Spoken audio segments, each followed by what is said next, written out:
বিচার বিভাগের স্বাধীনতা সংক্রান্ত অধ্যাদেশ বাতিল ও মানবাধিকার বিষয়ক অধ্যাদেশ স্থগিতের সুপারিশে হতাশা প্রকাশ করেছে ট্রান্সপারেন্সি ইন্টারন্যাশনাল বাংলাদেশ টিআইবি।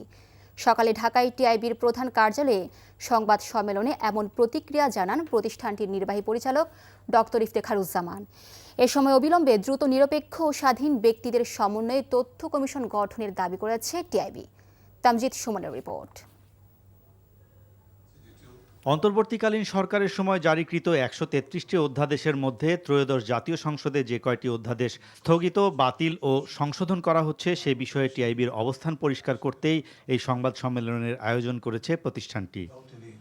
সংবাদ সম্মেলনে টিআইবি নির্বাহী পরিচালক বলেন যে গুটি কয়েক ক্ষেত্রে দেশের গণতান্ত্রিক ও প্রাতিষ্ঠানিক ভিত্তি শক্তিশালী করার উল্লেখযোগ্য অগ্রগতি ঘটেছিল, তার মধ্যে সুপ্রিম কোর্টের বিচারক নিয়োগ অধ্যাদেশ, সুপ্রিম কোর্ট সচিবালয় অধ্যাদেশ ও মানবাধিকার কমিশন অধ্যাদেশ অন্যতম।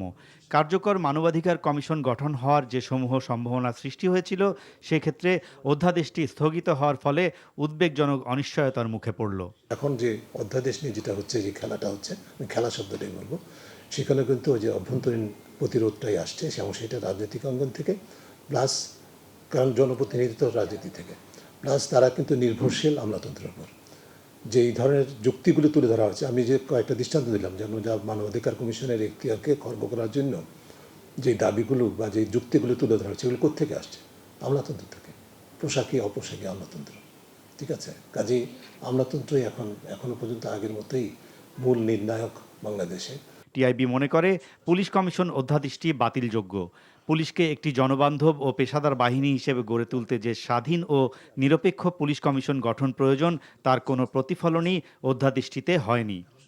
অবিলম্বে নিরপেক্ষ ও স্বাধীন ব্যক্তিদের সমন্বয়ে একটি তথ্য কমিশন গঠন করার দাবি জানায় টিআইবি। কমিশন না থাকলে সিদ্ধান্ত গ্রহণ হয় না, নতুন সিদ্ধান্ত হয় না, অর্থাৎ নতুন তদন্ত হবে কি হবে না, বা নতুন মানে মামলা হবে কি হবে না, এই ধরনের বিষয়গুলো এখন সিদ্ধান্ত নেওয়া সম্ভব। যেগুলো চলমান আছে সেগুলো হয়তো চলবে, কিন্তু সেখানেও যখন নেতৃত্ব থাকে না তখন দুর্বল হয়। এই বিষয়টি আমাদেরকে উদ্বিগ্ন করছে। দুর্নীতি দমন কমিশন অধ্যাদেশটি সংসদে অবিলম্বে বিল আকারে উত্থাপনের আহ্বান জানায় TIB. Tamjid Suman, NTV news, Dhaka.